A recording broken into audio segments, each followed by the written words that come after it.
Welcome to Maria O Vlogs.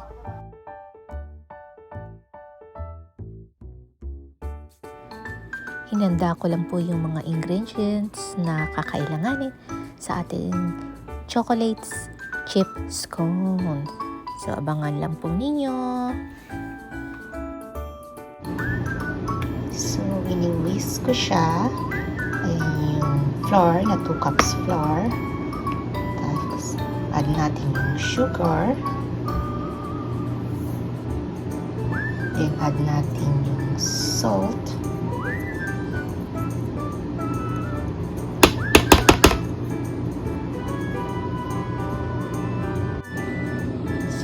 So, nilagay ko na po yung baking powder and baking soda together na dyan.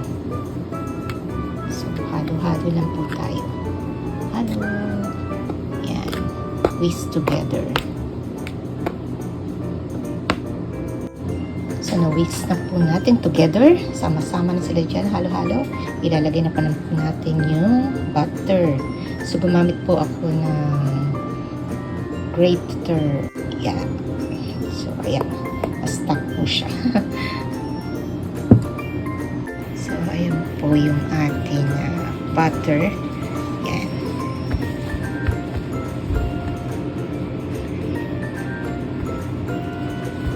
Yan lang po natin siya dyan.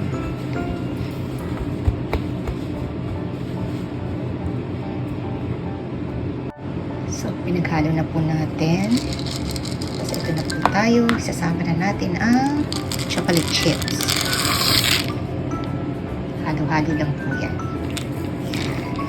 Halo-halo lang po natin yan.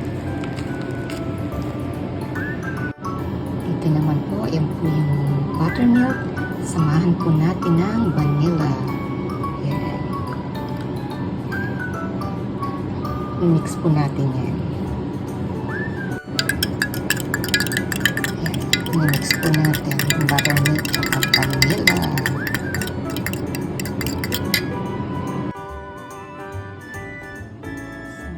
Natin siya.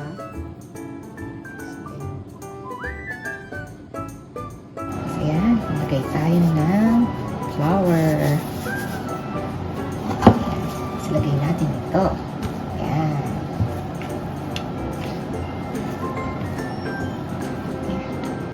So, ito na po yung nagawa. So, hahatiin ko siya. Yan. Hahatiin ko siya sa dalawa. Ayan. Napik po natin. Tapos, hahatiin pa din po natin siya.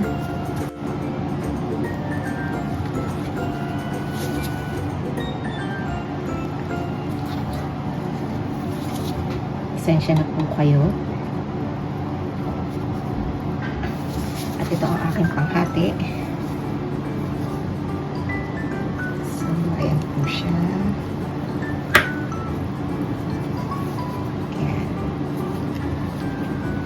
So, ang nangyari po is 8 pieces po siya. Ayan.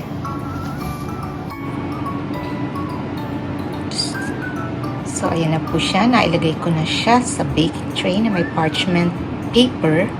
So, ang lalagay naman po natin ay milk. Babrushan natin siya ng milk. Ayan. Using brush, brush, brush, brush, brush, brush, brush lang po. Brush, brush, brush. Saan siya na po sa shadow. Brush, brush, brush, brush, brush, brush. Ayan. Brush, brush, brush, brush, brush, brush. Nabrushan ko na pong lahat ng milk. So, ang ilalagay naman po natin, sprinkle lang ko ng sugar. So, ayan. I-sprinkle ko lang po yung ang sugar yung taas. Linis po ang aking kamay. Kanina po ako ay naka-gloves. Ayan. So, i-sprinkle lang po ako. Just sprinkle. Ayan.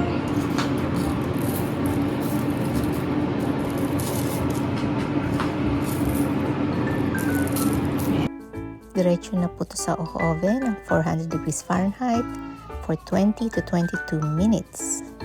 Inilipat ko lang po siya sa wire rack. So, ayan po. Ang ating finished product. Thanks for watching, and God bless.